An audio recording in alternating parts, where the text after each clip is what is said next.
Lancée en octobre 2022 pour être achevée au mois de mai 2024, la route Nzolana, au rythme des travaux qui s'y constatent actuellement, pourrait être livrée bien plus tôt que prévu. C'est parmi les enseignements à tirer de la visite du directeur général de l'Agence congolaise des grands travaux, effectuée ce 4 août 2023, en compagnie des parties prenantes, dont l'entreprise Cisco et son sous-traitant Crequit.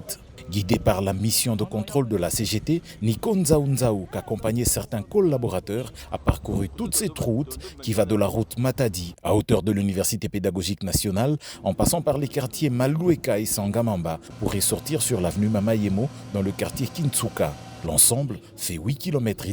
Le directeur général renseigne que toutes les contraintes qui pesaient sur ce projet sont en train d'être levées et l'asphaltage est pour bientôt. Déjà, la mise en œuvre des différentes sous-couches est en cours, dont la couche de fondation en grave concassé 0,60. Pour lui, ce sera un très grand cadeau qu'aura fait le président de la République, Félix-Antoine Tshisekedi Tshilombo, à la population de cette partie de Kinshasa, qui pourra désormais se mouvoir plus allègrement. Nous sommes dans une zone très habitée.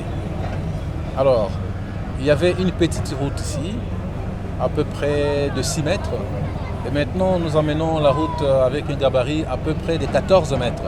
Donc vous comprenez que nous étions obligés de pouvoir exproprier des gens pour pouvoir amener la route à une certaine dimension de réhabilitation et de modernisation. Donc, de 6 mètres, vous passez à 14, c'est 8 mètres qu'il fallait trouver. Et ces 8 mètres, ça coûte de l'argent. C'est des maisons de gens, c'est des écoles. Nous avons tout fait pour pouvoir épargner certaines maisons comme les églises. Nous avons tout fait pour épargner, n'est-ce pas, des couvents de sœurs. Mais nous étions obligés de pouvoir passer par certaines maisons.